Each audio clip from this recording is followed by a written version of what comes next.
Vindo, meu amado ouvinte da Palavra de Deus, eu sou o pastor Adriano Cunha. Estamos aqui para a 16ª aula do curso de Hermenêutica. Hoje vamos estar falando sobre epístolas, e é muito importante, né? E já de antemão, peço que você venha se inscrever no canal, dar um joinha aí e compartilhar esse conteúdo se você gostar do nosso material. Amém? Vamos à aula? O Novo Testamento é formado por 6 livros apenas. Os outros 21 documentos são epístolas ou cartas. As epístolas eram destinadas a instruir pessoas ou igrejas. Elas eram úteis, pois falavam de situações reais e pessoas reais. Tinham uma mensagem simples e bem dirigida, de fácil compreensão, pois eram dirigidas para um povo ou pessoa específica, com a linguagem que o destinatário ou destinatários entendiam. Amém? Então a epístola ela é algo bem simples, né? Bem objetivo, né? Diferente muitas vezes de um livro, né? Do Antigo Testamento grande, né? Com várias situações históricas, narrando ali uma época e todo aquele pano de fundo maravilhoso. Aqui na epístola é uma coisa mais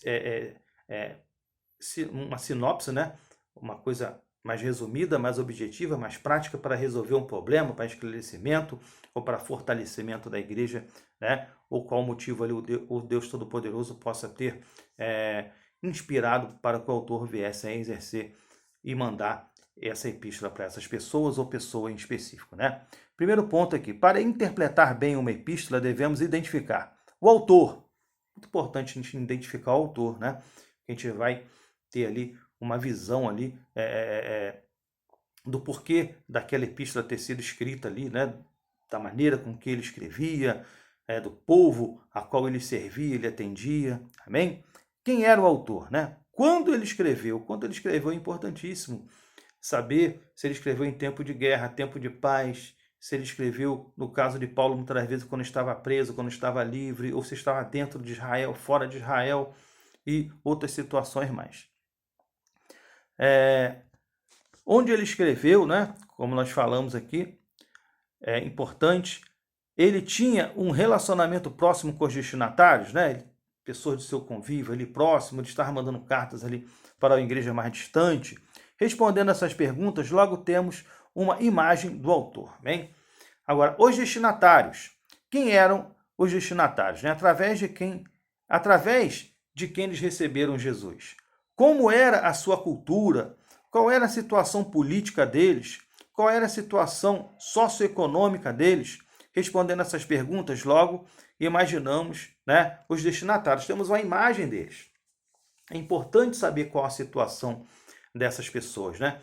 Se era um povo ali de um rito mais voltado para o Oriente, né, para a Ásia ali, do povo judeu, né? Se era um povo assim mais europeu, tudo isso é muito importante para que você venha compreender bem ali as ferramentas que o escritor utilizou, né? O porquê também dele ter utilizado esse tipo de ferramenta, vamos dizer assim. O motivo, por qual motivo a carta foi escrita?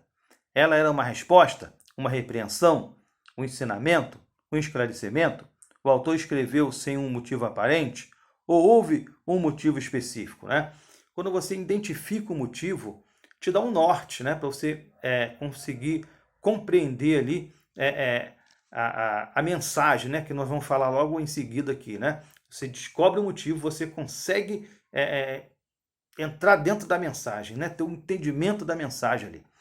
A mensagem, qual o conteúdo da epístola? Ela foge do estilo do autor? Quais os pontos que ela enfatiza? Qual o tema central da epístola, né? Ver se o autor ele fugiu um pouco do seu estilo para poder abordar determinado assunto, né?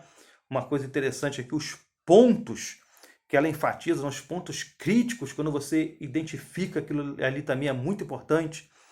E também o tema central, né?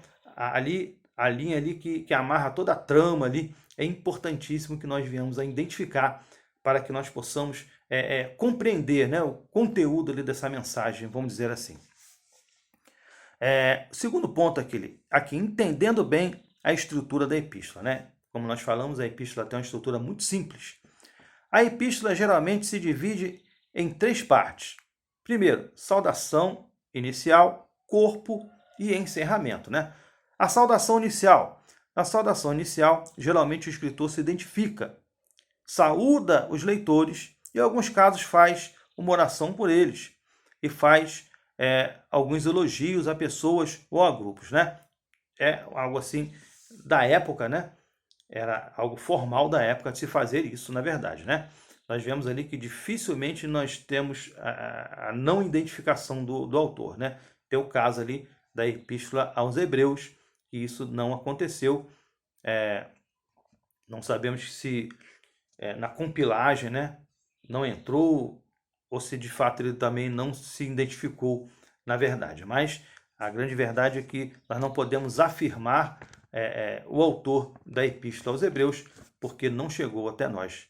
Bem, mas é uma bênção e é uma carta inspirada por Deus, embora destinada ao povo hebreu. Pode ser tirada ali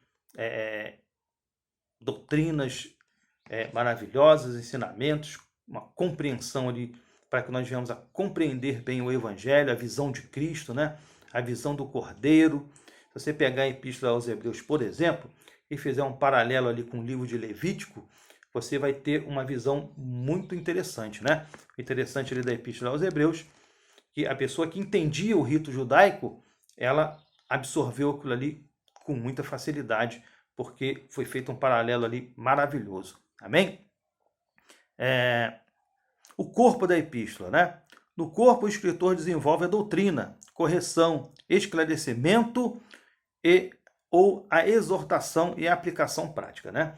Então, no corpo da epístola que se desenvolve, né, todo o desenrolar ali da epístola, da mensagem a qual deveria ou deve ser transmitida. Amém? E o encerramento. Planos futuros, né? Geralmente, planos para anos à frente, né? Ou projetos, vamos dizer assim, saudações finais e, em alguns casos, algumas recomendações finais e a bênção, né? Então, era toda uma formalidade, né?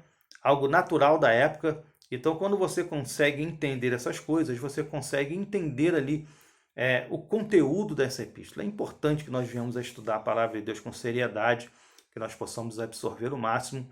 E o nosso objetivo principal é compreender a mensagem que o autor quis passar de fato, daquilo que o Senhor Deus Todo-Poderoso orientou e o inspirou para que viesse a passar até nós. Quando nós fazemos isso, né, sem achismos, nós estamos caminhando no caminho da verdade. O importante é a verdade. Como está escrito na palavra de Deus, lá em João 8,32, que diz, né? E conhecereis a verdade, e a verdade vos libertará. Amados, que Deus te abençoe em nome de Jesus.